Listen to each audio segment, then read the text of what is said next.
অসমীয়া সংগীত জগতৰ এগৰাকী মহান শিল্পীক আমি হেৰুৱালো। মৃত্যু এক চিৰন্তন সত্য, কিন্তু এই সত্য আমি বিশ্বাস কৰিবলৈ পৰা নাই, আমাৰ মনে পৰা নাই।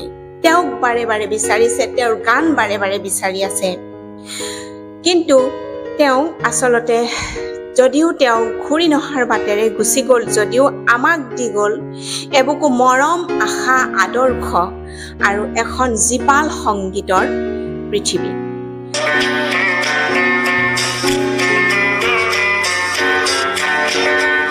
নমস্কাৰ প্ৰিয় দৰ্শক, মোৰ প্ৰেৰণা মটিভেশ্যন ইউটিউব চেনেললৈ পুনৰবাৰ আপোনালোকক মই আকৌ স্বাগতম জনাইছোঁ।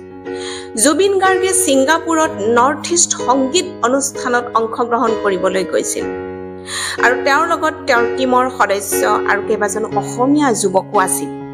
যোৱাকালি 19 ছেপ্টেম্বৰ 2025 তাৰিখে তেওঁলোকে জুবিন দা আৰু তেওঁৰ 4জন ষ্টাফ আৰু ছিংগাপুৰত থকা 11জনকৈ অসমীয়া যুৱক আৰু 2জন ক্ৰু মেম্বাৰৰ সৈতে সাগৰত স্কুবা ডাইভিং আৰু সাঁতোৰ খেলিবলৈ গৈছিল।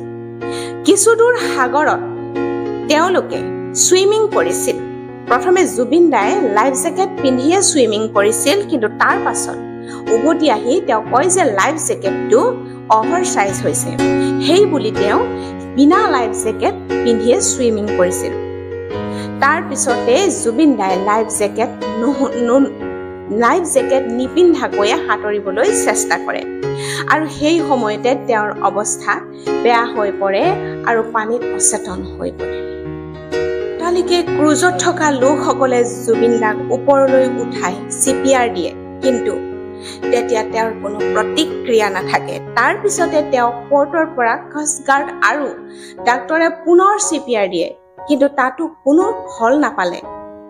তাৰ পিছত তেখেতক ছিংগাপুৰ জেনেৰেল হস্পিটেললৈ লৈ যোৱা হয়। তাত ICUত ৰাখি চিকিৎসা কৰা হৈছিল। চিকিৎসকে বহুত চেষ্টা কৰিলে, কিন্তু ছিংগাপুৰ 5 বজাত ডক্তৰে জুবিন গাৰ্গক মৃত বুলি ঘোষণা কৰে। কেতিয়াকৈ অসমলৈ আহি পাব জুবিন দা? ছিংগাপুৰৰ আইন অনুসৰি আচলতে এনে অকাল মৃত্যুৰ পিছত পষ্টমৰ্টেম কৰাটো অতি বাধ্যতামূলক। ভাৰতীয় দূতাবাসে ছিংগাপুৰৰ চৰকাৰৰ সৈতে যোগাযোগ ৰাখিছে যাতে প্ৰয়োজন মতে পষ্টমৰ্টেম নকৰাকৈয়ে তেওঁক অসমলৈ লৈ আনিব পৰাৰ ব্যৱস্থা হয়।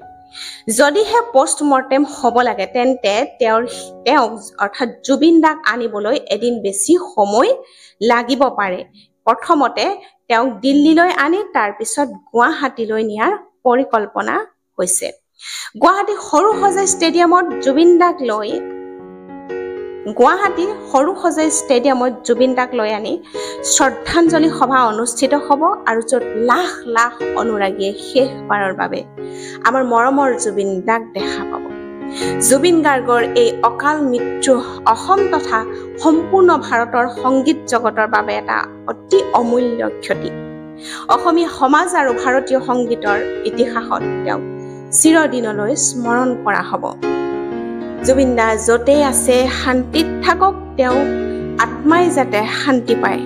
এষাৰি বাক্য লিখি ভিডিঅ'টো লাইক, শ্বেয়াৰ, ছাবস্ক্ৰাইব কৰি শেষত যেন তেওঁৰ চিৰ শান্তি লাভ কৰে, আমি সেয়ে সকলোৱে আশা কৰিছোঁ।